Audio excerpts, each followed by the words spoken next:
UCLA is a couple weeks away from starting, but college football has been going on for just about a month here, a little over a month in the SEC, the ACC, the Big 12, and Sun Belt, and all those other conferences east of here. There have been some COVID concerns. Houston has had, 4 games canceled to start the season. Just last week, the SEC, you had Florida LSU canceled. And you had Dan Mullen test positive. Nick Saban had some false positives and was on and off the field. And it definitely are some speed bumps that could apply to a Pac-12 season. So, Jack, how do you expect those to affect UCLA's season and the Pac-12 season as a whole when it does get started in a few weeks? Right. The good thing for UCLA is that most students, I'm not sure most students, but a lot of students have stayed away from campus. So guys that are living here in Westwood, whether it's in the dorms or the apartments, aren't as high of a risk as schools that have brought their students back, even in limited capacity. So that's a positive. Another positive per se is that Chip Kelly already got the coronavirus. Now, while that's not a good thing in itself, it means he's more than likely immune to that strain. Now, there's been concerns about people getting reinfected, what could happen there. There's been some cases, but it's not an overall majority. Most people that have gotten it already have been immune since then. So Chip Kelly should probably not be affected. And he's got guys that can take over for him. Justin Fry would be able to step in and take over the offense if Chip Kelly did have to step away.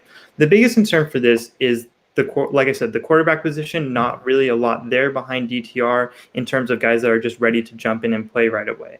The offensive line is a lot thinner now. You've had 2 guys transfer out.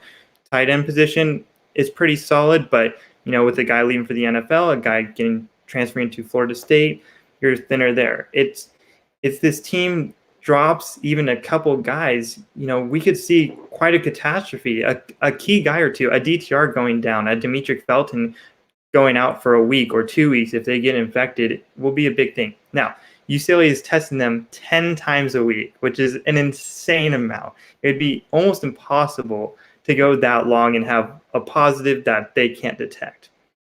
But if this team suffers even a little bit with a thinner roster than it may seem, especially at the top, I think they'll be highly affected. What do you think, Sam?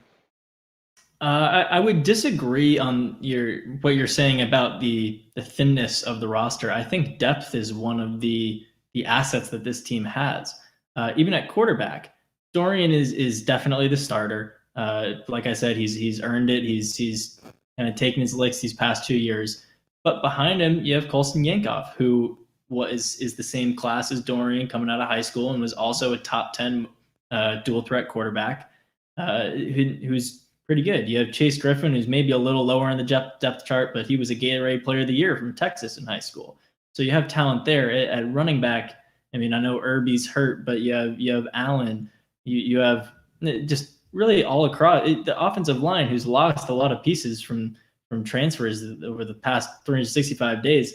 They're still too deep at basically every position. So I fingers crossed that no one gets it. And I think with the amount of testing they have, I think it's unlikely that there is going to be a team-wide outbreak. But I think if one guy goes down, it's not going to sink the ship. I mean, obviously losing someone like Dorian Thompson-Robinson would hurt more than losing a kicker or something.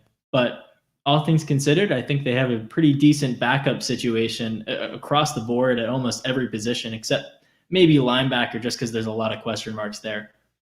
I would actually almost disagree with the kicker thing. DTR obviously very important for the team. Quarterbacks are always the most important position on the field, but the kickers are looking a little thin too.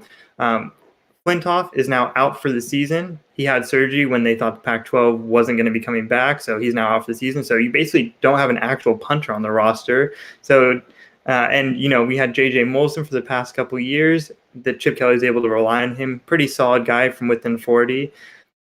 I don't know at that position. If one or two guys gets it, you're going to be relying on a lot of inexperience. And I think that's the biggest thing I'm trying to convey here. You say you go too deep out the offensive line. You've got guys behind DTR at the quarterback position.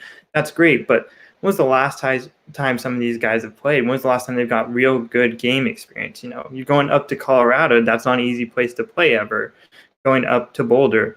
If someone is out all of a sudden 2 days before the game, you're not giving those guys the practice reps they need. Maybe they now have to quarantine too because of contact tracing.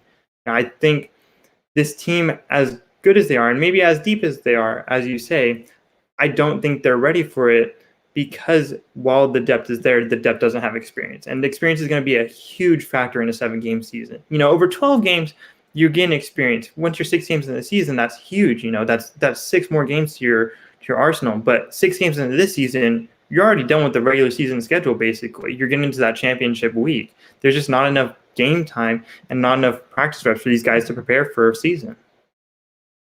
Yeah, I totally understand that. But at the same time, everyone's kind of dealing with the same issues. So you can say the same thing about every team.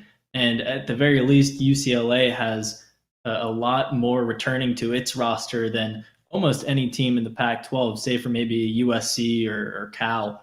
But I just want to say that last Saturday, they came out with their weekly numbers, UCLA Athletics, between all the fall sports teams, all the athletes who are on campus getting tested.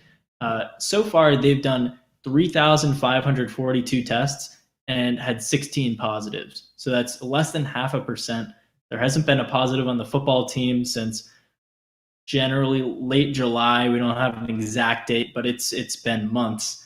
So I really respect the way the team is handling this, and I have confidence that they're going to be handling it better than most teams throughout the season. And you can't really control everything. You can't predict everything.